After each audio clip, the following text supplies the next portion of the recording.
এই মেয়েটা পৃথিবীর মধ্যে জিনা করেছিল।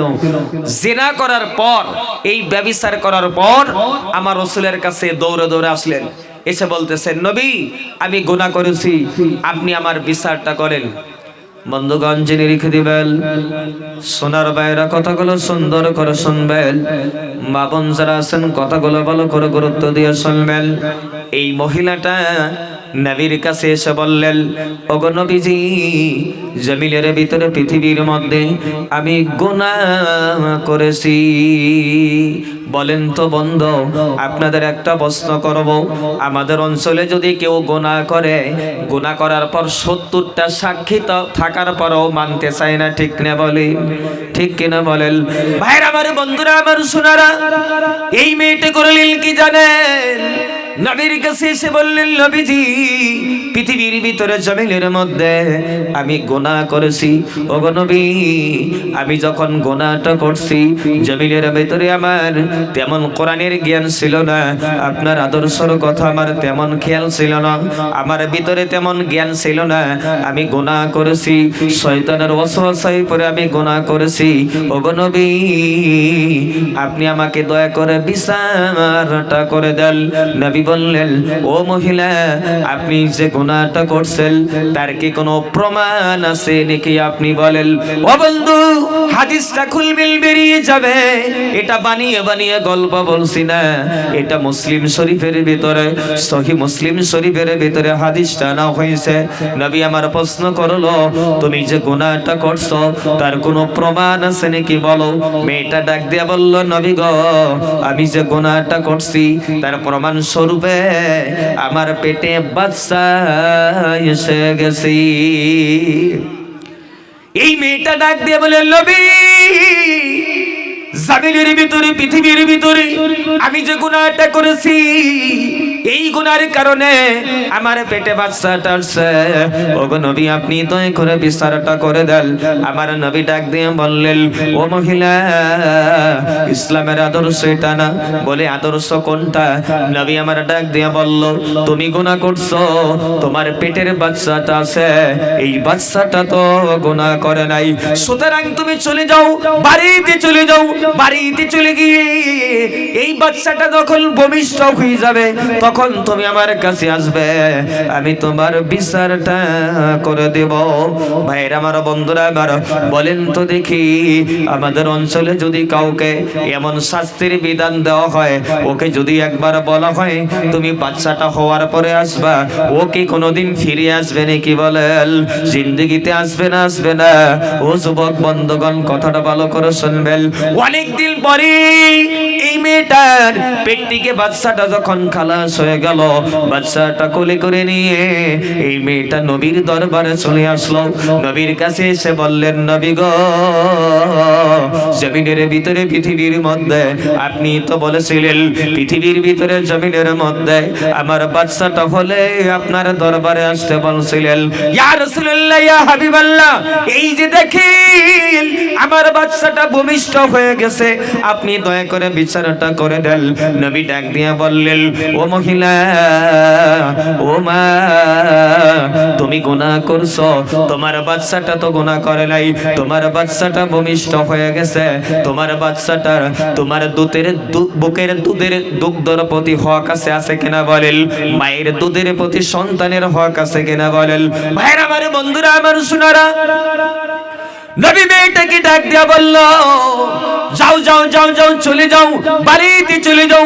বাড়িতে চলে গিয়ে তোমার বাচ্চাটা যখন কি করবে, তোমার বাচ্চাটা বাইরের খানা যখন খাবে, তোমার বুকের দুগ্ধ পান করা ছেড়ে দিবে, তখন তুমি আসবা, আমি নবী তোমার বিচারটা করে দিব। আহারে, মেয়েটা এমন তওবা করেছিল, আল্লাহর দরবারে এমন করে রুজু হয়েছিল বন্ধ। মেয়েটা কয়েকদিন পরে বাচ্চাটার হাতের ভিতরে একটা রুটি দিয়ে নবীর দরবারে এনে বলতেছে, নবী গো, দেখেন দেখেন দেখেন দেখেন, আমার বাচ্চাটা রুটি ছিঁড়ে ছিঁড়ে খেতে পারে। নারে তাকবীর! ভাইরা আমার, বন্ধুরা আমার, সোনারা, নবী করলেন কি জানেন? সাহাবাদেরকে বললেন, ও সাহাবারা, যা যা যা যা, এই মেয়েটাকে নিয়ে যা, মেয়েটাকে নিয়ে ইসলামের বিধান অনুযায়ী তাকে বুক পর্যন্ত গেড়ে দে, গেড়ে দিয়ে কাটা পাথর মেরে মেরে মেরে মেরে তাকে জমিনের ভিতর থেকে সরিয়ে দেয়। মেয়েটাকে যখন বন্ধুগণ বিচারটা যখন করে দেওয়া হলো, মেয়েটাকে মেরে ফেলা হলো বন্ধ। মেয়ের আমার বন্ধুরা শুনে না, এবার মেয়েটাকে জানাজা দিতে হবে কিনা? কথা কন্যাকে জানাজা দিতে হইব কিনা বলেন? ও বন্ধু, মেয়েটাকে জানাজা দেওয়া লাগবে।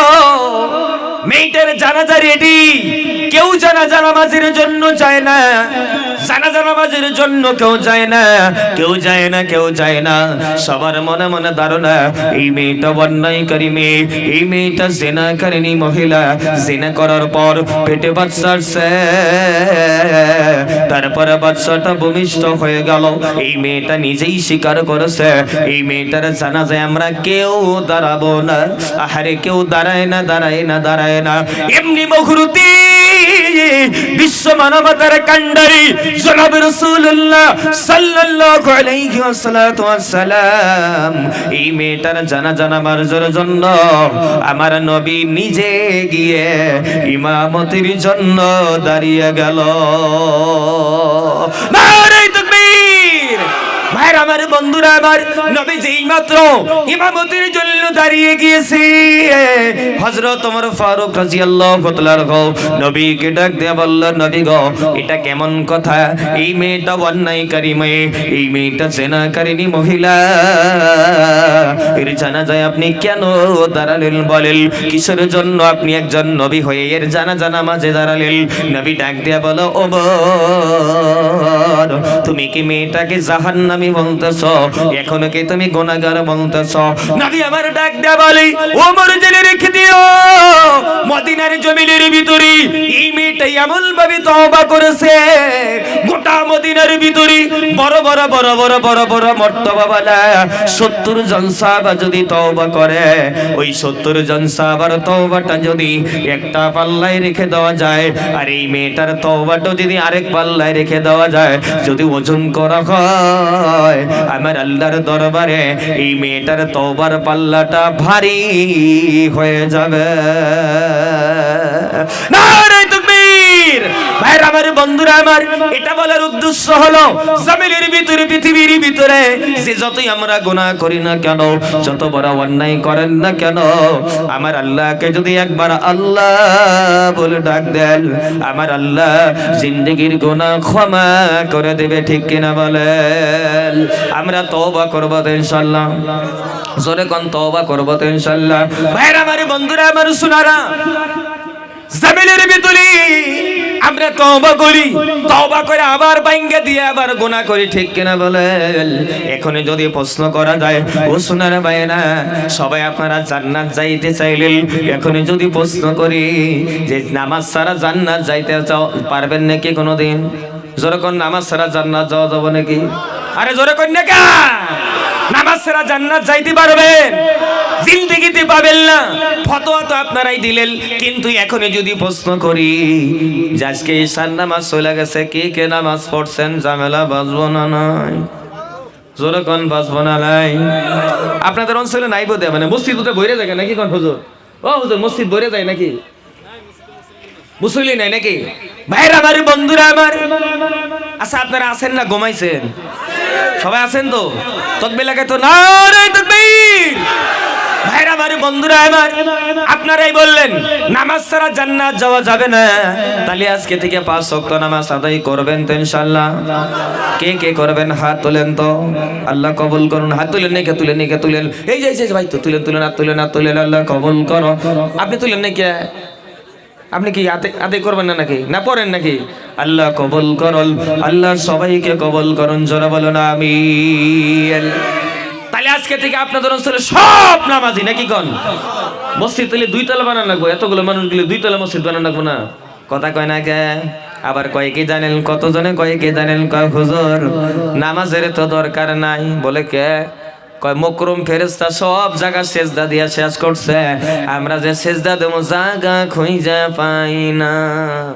আছে না নাই কল জোরে কল আছে না নাই কয় কে জালেল কয় শরীয়তের দারে দারে না মারিফতের কান্ডারি কয় নামাজ সরো গাঞ্জা মারো কইছে বাবা ভান্ডারি আছে না শরীয়তের দারে দারে না মারিফতের কান্ডারি কয় নামাজ সারো গাঞ্জা মারো কইছে বাবা ভান্ডারি আমি কই কোন শয়তানে কইছো তোমার নামাজ পড়া লাগবে না নামাজ সারা হাসর মাঠে পা বাড়াইতে পারবে না ঠিক না বেঠি তাহলে নামাজ আমরা আদায় করব তো ইনশাআল্লাহ কথা কয় না কে জোরে কোন করবেন তো ইনশাআল্লাহ ও বাবারা পবিত্র কোরআনুল কারীমের ভিতরে আমার আল্লাহ ডাক দিয়ে বললেন ও পৃথিবীর বান্দারা ও পৃথিবীর বান্দিরা তোমরা ভালো করে শুনে রেখে দিও হাসরের ময়দানে যেদিন আমি আল্লাহ তোমাদেরকে একত্রিত করে দিব ওই দিন আমার আল্লাহ আপনাকে আমাকে লক্ষ্য করে একটা কথাই বলবে ও বান্দা ও বান্দিরা ওয়ান্তা সুলিয়াউমা আইয়ুহাল মুজরিমুল হে পাপিষ্ঠ বান্দারা তোমরা আজকে আলাদা আলাদা হয়ে যাও পৃথিবীর ভিতরে জমিনের মধ্যে ওই দিন যারা নামাজ আদায় করবে না তারা বেনামাজিদের লাইনে গিয়ে দাঁড়িয়ে যাবে আল্লাহ বেনামাজিদের লাইনে তাদেরকে দাঁড় করিয়ে দিয়ে জাহান্নামে নিক্ষেপ করে দিবেন নাউজুবিল্লাহ বলেন ভাইরা আমার বন্ধুরা আমার সোনারা দুই নম্বরে আরেক দল মানুষকে আল্লাহ ভাগ করব কমুনিকে এটা কমু কি আচ্ছা আমার ভাষা আপনারা বুঝুন তো নাকি আমি এনে যুবক ভাইরা তো অগর সাথে কথাবার্তা বাঁধছি যুবক ভাইদের সাথে দিশা পাইছি যে মানে আমগন নাগলেন এইগন খাস বাইটা মানুষ ঠিক কেনা কোন যাতে যাতে না মিললি কি শাখাই হয় কোন তো দেখি আছে না গো আঙ্গর মধ্যে একটা কথা কথা কয় না আছে না গো ভাইরা আমার বন্ধুরা আমার সোনার দুই নম্বরে আরেক দল মানুষকে আমার আল্লাহ ভাগ করে দিবে ওই দল মানুষ হলো যারা জমিনের ভিতরে সুদের টাকা লাগায় আপনাদের অঞ্চলে নাই বোধহয় মনে হয় ফলিমারিতে নাই বোধহয় মনে হয় আছে না নাই কল আচ্ছা আমি এবার বাইক যাবার পাবো তো সই সালামতে নাকি কন পাবো নাকি এই যুবক ভাইরা কথা কইলে কে আরে গাড়ি তোকে গিয়ারে ফেলা নাকবো নাকি কন যারা বিয়ে করেন আজকে বিয়ে করাই দিয়ে যাবো নাকি কন হুজুর বিয়ে ডাইরেক্ট করাই দিয়ে যাবো আজকে আছেন তো নাকি ভাইরা আমার বন্ধুরা আমার সোনারা সুদের টাকা খাওয়া হালাল না হারাম জোরে কল তাইলে না সব বয়ান না আপনাদের গ্রামের সব না জানেই ভাই তাহলে তো এই গুনাহ তো করে না বোধহয় কোনদিন ভাইরা আমার বন্ধুরা আমার সোনারা তবে এই সুদের বয়ান যদি কেউ করতে যায় কোন মসজিদের ইমাম সাহেব যদি করতে যায় মসজিদের ইমাম সাহেবের ইমামতে নিয়ে টানা টানি বাজে কথা হয় না না হয় হাসা কথা না কি বলেন ভাইরা আমার বন্ধুরা আমার সোনারা আমি বরপেটা জেলাতে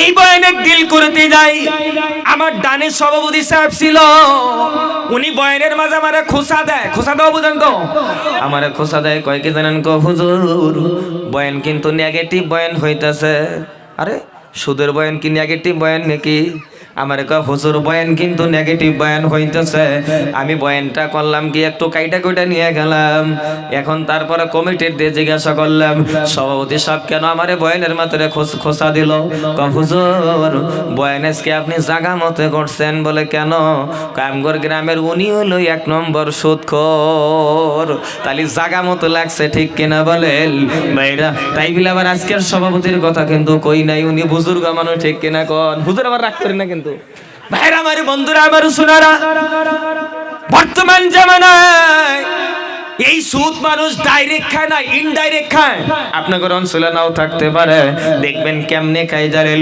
নিজে খায় না বউ দিয়া খায় কত হয় কিনা কোন ওই জোরে কোন না যুবক ভাই না বউ দিয়ে খায় কেমন করে জানেন ছোট্ট একটা বই হাতে নেয় ছোট একটা বই হাতে নিয়ে সপ্তাহের ভিতরে একদিন যাই যদি জিজ্ঞাসা করা যায় কোথায় যান কয় বুঝবেন না বলে কেন কয় বন্ধন তো প্যার কা বন্ধন হে আছে না না হাসা কথা কইছি না মিছা কইছি বাইরে আমার বন্ধুরা আমার টাকা পয়সা খরচা করে আলতাসনো পাউডার একেবারে লিপস্টিক ফিপিস্টিক ওট পালিশ লিপ জল গোলাপ জল আরো কত জল সবকিছু কিনে দেন আপনি আর মজা মারে বন্ধনের অফিসার ঠিক না বেঠি ভাইরা আমার বন্ধুরা আমার সোনারা আচ্ছা আপনারা কি খারাপ পাইলেন রাগ করতেছেন নাকি গো আরে গাড়ি তোকে গিয়ারে ফলাইতেছে নাকি কোন? আজকে ফজর পইরা যাবো নাকি কোন? হুজুর আছেন তো নাকি? কে কে আছেন হাত তুলেন তো, দোনো হাত তুলি, তকবে লাগাই, নারাই তকবে। হ্যাঁ ঠিক আছে, আপনি আবার হাত তুলেন নাকি? যাবেন কেন কিন্তু পলাবান নিয়ে আবার। আল্লাহ সবাইকে কবুল করুন, জোরে কোন আমিন। ভাই এটা আমার বন্ধুরা এবং সোনারা, তালি সুদ একবারে খামো না তো ইনশাআল্লাহ। জোরে কন্যা কেটে ইনশাআল্লাহ, জোরে হইল না কিন্তু, তকবে লাগাই, নারাই তকবে, একবারে বন্ধ। ও বন্ধু, জামিনের ভিতরে উলামায়ে কেরাম বসে আছে, মিথ্যা বলবো না। মুফাসসিরিনে কেরাম বলেন, তাফসীর ইবনে কাসির, তাফসীর মারিফুল কোরআন, তাফসীর কাশাফ, তাফসীর বাইজাবি, তাফসীর ফাতহুল মাজিদ, প্রত্যেকটা তাফসীর ফি জিলালিল কোরআন। বাইরে আমার বন্ধুরা আমার, সমস্ত মুফাসসিরিনে কেরাম একমত, আল্লাহ হাসরের ময়দানে যারা পাপের লাইনে সবাইকে দাঁড় করিয়ে দিবে, কিন্তু সর্বশেষে বন্ধু আপনি আমি যদি একবার সামান্যতম ঈমান নিয়ে যদি কবরের ভিতরে যাইতে পারি, আমার নবী বলে, মুফাসসিরিনে কেরাম তারাও বলে, আল্লাহ হাসরের ময়দানে আপনাকে আমাকে ঈমানদারদের লাইনে দাঁড় করিয়ে দিয়ে ডাইরেক্ট আল্লাহর জান্নাতে পৌঁছিয়ে দিবে। নারে তাকবীর! জান্নাত আমরা চাই তো ইনশাআল্লাহ, জোরে কই না কে? সবাই চান নাকি? আচ্ছা জান্নাত কি শুধু আপনারা যাবেন না, স্ত্রীরও জান্নাত যাওয়া দরকার আছে?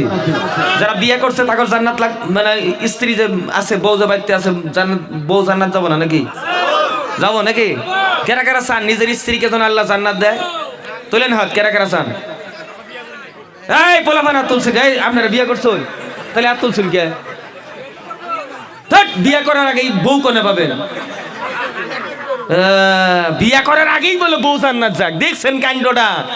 ঝামেলা আছে নি আবার কারো? নাই তো নাকি? নাই নাই নাকি? নাই। বর্তমান কিন্তু খুব ঝামেলা, যুবক ভাইদেরকে নিয়ে খুব ঝামেলা। মোবাইল নিয়ে ফোন করে, কয় হ্যালো, হ্যাঁ বলো, হাউ আর ইউ? কয় আই এম ফাইন। কয় হাউ ডু? কয় ইউ ডু। কয় হাডু ডু আছে কিনা বলে? নাই। আচ্ছা আপনাদের অঞ্চলে কারো জিএফ আছে নাকি? জিএফ কার কার আছে? হাত তুলেন তো দেখি, কার আছে? একজন। ওই বুঝো কি তুমি জিএফ কারে কয়? বুঝো না? ঝোঁকেই তুলছে হাত নাকি? কয় কোন আন্ডার থেকে ফুইটে হারানি হলো নাকি? আন্ডার শুকলার ভিতরে আছে নাকি কোন হুজুর? তবে কারোরই নাই নাকি কোন? জিএফ মানে সবাই বুঝেন ওটা গার্লফ্রেন্ড, কয় গার্লফ্রেন্ড। ওটা নাই কারো নাকি কোন? ইনশাল্লাহ নাই কারো নাকি? আল্লাহ কবুল করুক, কারোরই নাই। তবে আমি মুসাফির দোয়া করি, কারো যদি আছে আল্লাহ যেন সবাইকে ব্রেকআপ করায় দেয়। সবাই আমিন জোরে কোন, জোরে কোন। সব ব্রেকআপ হয়ে গেছে নাকি কোন? ভাঙ্গে গেছে সব, ঝামেলা বাজলো নি আবার বাসে নাই নাকি? এই যুবক ভাইরা বহন যাবো একটু, বহেন তো বহেন একটু বহেন। আল্লাহ কবুল করুক, আল্লাহ কবুল করুক, জোরে বলো না আমিন। ভাইরা আমার, বন্ধুরা আমার, শোনারা না, আমি জানি আপনাদের অঞ্চলের যুবকেরা এক একজন দিনের সৈনিক তৈরি হবে বন্ধু। আপনি বিয়ে করবেন, তিরমিজির হাদিস, নবী বলেন আরবাউম মিন সুনানিল মুরসালিন আল হায়া ওয়াত তাআত্তুর ওয়াস সিওয়াক ওয়ান নিকাহ। নবী বললেন নবী রাসূলদের 4টা সুন্নাত। নাম্বার 1 আল হায়া, শরম করা নবী রাসূলদের সুন্নাত। নাম্বার 2 ওয়াত তাআত্তুর, সুগন্ধি ব্যবহার করা নবী রাসূলদের সুন্নাত। নাম্বার 3 ওয়াস সিওয়াক, মিসওয়াক করা নবী রাসূলদের সুন্নাত। নাম্বার 4 ওয়ান নিকাহ, বিয়ে করা নবী রাসূলদের সুন্নাত। আপনি বিয়ে করতে পারবেন। আপনি একটা যদি আপনার কে কয় স্ত্রীকে, একটা মেয়েকে বিয়ে করলেন, তবে আসাম সরকার বর্তমান প্রেক্ষাপটে নতুন একটা আইন আনতেছে, বলে কি আপনার কে কয় যাদের একটা বিবি আছে, এই বিবিটা থাকতে দ্বিতীয় বিবি গ্রহণ করতে পারবে না। তবে এটার বিরোধিতা আমরা করব না। সামনে বছর আবার মেয়েদের জন্য নতুন নিয়ম করবে যে 21 বছর আগে কোনো মেয়ে বিবাহ বসতে পারবে না। আপনি গার্জিয়ান কোনো মেয়েকে বিয়ে দিতে পারবেন না। তবে আমি বলবো প্রিয় ভাইরা, যে এই আইন করবে, এই আইনের বাধা আমরা আরোপ করব না, নিষেধ করব না। তবে এর পাশাপাশি আরেকটা নতুন আইন আনা দরকার, যাতে 21 বছর আগে কোনো মেয়ে যাতে কি না করে, হাই হ্যালো হাওয়ারিও করে জানে, জিন্দেগিটা নষ্ট করে না। এই আইন আনা দরকার আছে কিনা বলে? বলেন, কথা বলেন, ঠিক কিনা বলেন? ভাইরা আমার, বন্ধুরা আমার, সোনারা, আমি লম্বা দিকে যাব না। আমি শুধু আপনাদেরকে একটা কথাই বলতে চাই। রাত জাগরণ করে আপনারা বসে আছেন যুবক ভাইরা, যদি আপনারা ইবাদত করেন, যদি আমল করেন, যদি আপনারা সহিভাবে চলতে পারেন, আল্লাহ পৃথিবীর ভিতরে, এই জমিনের ভিতরে, এই পৃথিবী থেকে 10 গুণ বড় একটা জান্নাত আল্লাহ আপনাকে আমাকে দান করে দেব। সুবহানাল্লাহ, একটু জোরে বলেন, আর একটু জোরে বলেন। ভাইরা আমার, বন্ধুরা আমার, সোনারা, আপনারা যুবক বসে আছেন। যুবকদের কথা কেন আমি বলি? আমার বয়স 33 বছর বয়স। আমি আপনাদের মতো একজন যুবক, আমি আপনাদের মতো একজন ভাই। ভাইরা আমার, বন্ধুরা আমার, সোনারা, পৃথিবীর ভিতরে এই যুবকদের দ্বারাতে ইসলাম পৃথিবীর ভিতরে প্রতিষ্ঠিত হয়েছিল। খানায় কাবার কাছে গেলে বোঝা যায়, মসজিদে নববীর কাছে গেলেও বোঝা যায়। আজকে আমাদের ভিতরে সেই আদর্শ নাই। সেই আদর্শ বাস্তবায়নের জন্য আমাদেরকে চেষ্টা করতে হবে। আমি নিজে মসজিদে নববীর কাছে ফজরের নামাজের সময় গিয়ে আমি দেখেছি, নামাজের জন্য মসজিদে নববীর দিকে যাই। ওই জায়গার লোকাল যেগুলো বসতি আছে, লোকাল যেগুলো বন্ধুরা আছে, লোকাল লোকগুলো যারা আছে, তারা নিজে কি করে, আপনার কি করে বন্ধুগণ, ভাইরা আমার, বন্ধুরা আমার, সোনারা, নিজে গার্জিয়ান মসজিদের দিকে যাচ্ছে, আর তাদের ছোট ছোট বাচ্চা, 2-3 বছরের বাচ্চাগুলো, তারাও মসজিদের দিকে যাচ্ছে। সুবহানাল্লাহ, একটু জোরে বলেন। যেই বাচ্চাটা আপনার হাঁটতে পারে, যেই বাচ্চাটা হেঁটে হেঁটে মসজিদে যেতে পারে, এদেরকে নিয়েও মসজিদে যাওয়া হচ্ছে বন্ধুগণ। কিন্তু আপনি একজন গার্জিয়ান বুকে হাত দিয়ে বলতে পারবেন যে আমি ফজর টাইমে উঠে আমার একজন বাচ্চাকে আমি মসজিদের দিকে নিয়ে গিয়েছি? কেউ কি বলতে পারবেন? বলতে পারবেন না বন্ধুগণ। সেই আদর্শ নবীর আদর্শ নয়, সেই আদর্শ ভাইরা আমার, বন্ধুরা আমার, ওলামায়ে কেরামদের আদর্শ নয়। যে আদর্শের ভিতরে আপনি ছেলেকে মসজিদের ভিতরে নিয়ে যাইতে না পারেন, ভাইরা আমার, বন্ধুরা আমার, সোনারা, আমি লম্বা করব না। আমি বুখারী শরীফের একটা হাদিস আপনাদের জন্য শোনাবো। যুবক ভাইরা খুব কান লাগিয়ে দিয়ে শুনবেন, মন লাগিয়ে দিয়ে শুনবেন। আল্লাহর নবী, বিশ্ব নবী জনাবে রাসূলুল্লাহ সাল্লাল্লাহু আলাইহি ওয়াসাল্লাম, নবী আমার একদিন মসজিদ নববীর ভিতরে বসে আছেন। ঠিক এমনি মুহূর্তে নবী আমার করলেন কি জানেন? একটা ব্যাগ টেনে আনলেন। ভাইরা আমার, বন্ধুরা আমার, সোনারা, এই ব্যাগটার চেনটা খুলে নবী আমার একটা কাটা হাত বের করলেন, মাথা কাটা বের করলেন, মাথা দিয়ে হাত দিয়ে রক্ত ঝরতে। সাহাবায়ে কেরাম নবীকে প্রশ্ন করলো, ইয়া রাসূলুল্লাহ, ইয়া হাবিবাল্লাহ, এই ব্যাগের ভিতরে হয়তো থাকবে খেজুর, হয়তো রুটি, হয়তো খাদ্য বস্তু থাকবে, কিন্তু এই ব্যাগের ভিতরে মানুষকে হত্যা করে কে পাঠিয়েছে বলেন? নবীর চোখ দিয়ে পানি এসে গেল। নবী আমার ডাক দিয়ে বলে, সাহাবারা, আপনারা জানেন না, আপনাদের মতো আমার একজন বন্ধু ছিল, আমি ইসলামের দাওয়াত দেওয়ার জন্য পাঠিয়েছিলাম। ও সাহাবারা দেখেন, ইসলামের দুশমন ইসলামের প্রতি কে অন্যায় করেছে। ও সাহাবারা দেখেন, আমার সাহাবাকে হত্যা করে আপনাদের কাছে পাঠিয়ে দেওয়া হয়েছে। এর প্রতিশোধ কারা কারা গ্রহণ করবেন? ভাইরা আমার, বন্ধুরা আমার, সোনারা, আপনার আমার মতো যুবক মর্দে মুজাহিদ 3000 সাহাবা একসঙ্গে হাত তুলে বলেছিলেন, ইয়া রাসূলুল্লাহ, ইয়া হাবিবাল্লাহ, যারা দ্বীনের দুশমন, যারা ইসলামের দুশমন, তাদের বিরুদ্ধে আমরা লড়াই করব। নারায়ে তাকবীর। নবীর সাহাবারা বলেছিল, আমরা লড়াই করব, যুদ্ধ করব। নবী বললেন, দাঁড়াও, তোমরা যুদ্ধ করবে। তোমরা 3000 সাহাবা, বর্তমানে তারা হলো 1 লক্ষ রোমান সৈন্য, তাদের সাথে তোমরা পারবে না। সাহাবাদের ইমানের পাওয়ার দেখুন। একজন সাহাবা মাঝখান থেকে দাঁড়িয়ে বললেন, ইয়া রাসূলুল্লাহ, ইয়া হাবিবাল্লাহ, আপনি তো বলেছেন যারা আল্লাহর জিকির করে, যারা আল্লাহর কোরআনকে মেনে চলে, যারা সব সময় আল্লাহ আল্লাহ করে, তাদের দিলটা হলো জিন্দা, আর যারা আল্লাহ আল্লাহ করে না, তাদের দিলটা হলো মুর্দা। ইয়া রাসূলুল্লাহ, আমরা আল্লাহকে ডাকি, আমাদের কলটা জিন্দা, আমরা তো জিন্দা, আমাদের দিলটা জিন্দা, আর যারা আল্লাহকে স্মরণ করে না, তাদের দিল তো জিন্দা নয়। নবী গো, আমরা এই যুদ্ধের ভিতরে জিতে যাব। সুবহানাল্লাহ, একটু জোরে বলেন। ভাইরা আমার, বন্ধুরা আমার, সোনারা, খুব মন লাগিয়ে দিয়ে শুনবেন। আমি একেবারে আপনাদেরকে কষ্ট দেব না বন্ধু। নবী আমার ডাক দিয়ে বললেন, ও সাহাবারা, এই জিহাদ তোমরা করবে, এই যুদ্ধ তোমরা করবে, আমি তোমাদের জন্য একজন নেতা তৈরি করব, একজন কমান্ডার বানাবো। নবী বললেন, এই যুদ্ধের জন্য যিনি প্রথম কমান্ডার থাকবে, আমার পুষ্যপুত্র, আমার পালিত ছেলে, মাই অ্যাডপ্টেড সল, হযরতে যায়েদ। তুমি কোথায় আছো? তুমি দাঁড়িয়ে যাও। হযরতে যায়েদ দাঁড়িয়ে গেল।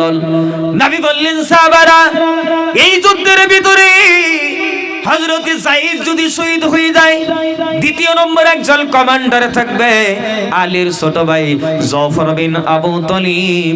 তুমি কোথায় আছো? তুমি দাঁড়িয়ে যাও। হযরত জাফর দাঁড়িয়ে গেলেন। নবী বললেন, জাফর যদি শহীদ হয়ে যায়, তিন নম্বর একজন কমান্ডার থাকবে আব্দুল্লাহ ইবনে রাওয়াহা। তুমি কোথায় আছো? তুমি দাঁড়িয়ে যাও। হযরত আব্দুল্লাহ ইবনে রাওয়াহা দাঁড়িয়ে গেল। ভাইরা আমার বন্ধুরা শুনুন, নবী চতুর্থ নম্বরে বললেন, ইয়া সাহাবারা জেনে রেখে দিও, এই তিনজন যদি শহীদ হয়ে যায়, তোমরা চতুর্থ নম্বর একজন কমান্ডার বানিয়ে তোমরা যুদ্ধটা চালিয়ে নেবে। ভাইরা আমার বন্ধুরা আমার রেডি হয়ে গেল। তবে একজন সাহাবা হঠাৎ করে দাঁড়িয়ে বললেন, ইয়া রাসূলুল্লাহ, ইয়া হাবিবাল্লাহ, আপনি আমাকে যুদ্ধের জন্য কমান্ডার বানিয়ে দিয়েছেন, নিষেধ আমি করব না, তবে আপনার কাছে আমি একটা কথা বলবো। বলে কি কথা? সাহাবাটা ডাক দিয়ে বলে, নবী, আমি সবেমাত্র বিয়ে করে আমার নতুন নতুন বিবির মুখটা আমি দেখি নাই, আপনি যদি আমাকে একটু অনুমতি দেন, আমি একটু আমার বিবির সাথে মোলাকাত করে আসব। সাহাবাটাকে নবী বললেন, যাও। বাড়িতে চললেন। ও বন্ধুরি, সাহাবাটা বাড়িতে গিয়ে দরজার গেটে গেলেন, সালামটা জানালো। দরজার গেটে গিয়ে দেখে রে নবীর সাহাবা দরজার গেটে গিয়ে দেখে যে তার বিবি বাড়িতে বসে সবে মাত্র বিয়ে করে আনছে, বাসর ঘরে রাত্রি এখনো হয় নাই, ফুল সজ্জার রাত্রি এখনো হয় নাই। তার বিবিটা বাড়িতে বসে বসে আল্লাহর কোরআন তেলাওয়াত করতেছি। কি তেলাওয়াত করে? আল্লাহর কোরআনকে তেলাওয়াত করে। সাহাবা গিয়ে করলেন কি দলিল? দরজার গেটে গিয়ে বিবি কি ডাক দিয়া বলে, ও বিবি, দাঁড়াও দাঁড়াও দাঁড়াও দাঁড়াও, কোরআন পড়াটা একটু বন্ধ করো, তোমার সাথে আমি কয়েকটা জরুরি কথা বলবো। বলে কি কথা?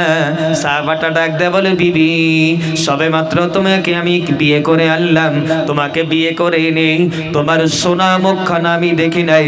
ও বিবি, তোমাকে বিয়ে করে আনার মধ্যে আমার যদি কোনো ভুল হয়ে থাকে, তুমি আমাকে আল্লাহর রাস্তে ক্ষমা করে দিও। বিবি ডাক দিয়ে বললেন, কিসের জন্য আপনি ক্ষমাটা চান? কেন আপনি ক্ষমা চান? সাহাবা ডাক দিয়ে বলে, ও বিবি, জানো না আল্লাহর নবী জনাবে রাসূলুল্লাহ সাল্লাল্লাহু আলাইহি ওয়াসাল্লাম নবী আমাকে জিহাদের কমান্ডার বানিয়ে দিয়েছে, তোমাকে সিরিয়ায় যুদ্ধে যেতে হবে। বিবি আলু দালু বসে হাউ হাউ করে কেঁদে উঠে বলল, সোনার জীবন নিয়ে এসেছি তোমার বাড়ি, সোনার যৌবন নিয়ে এসেছি তোমার গৃহে, কত আশাই জীবনে রেখেছি গোপনে, বলিতে পারিনি তাহা লজ্জার কারণে। ওগো স্বামী, আজ তুমি এসে যাও, তুমি জীবনের সব কথা বলে নিব আমি, তুমি একটু ঘরের ভিতরে আসো। সাহাবী ডাকতে বলে, ও বিবি,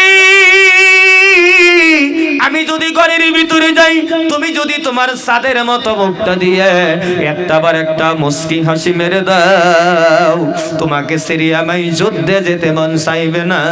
আমি ঘরে যাব না, আমার নবীর কথা আমি ফেলতে পারবো না। জোরে বলুন না সুবহানাল্লাহ।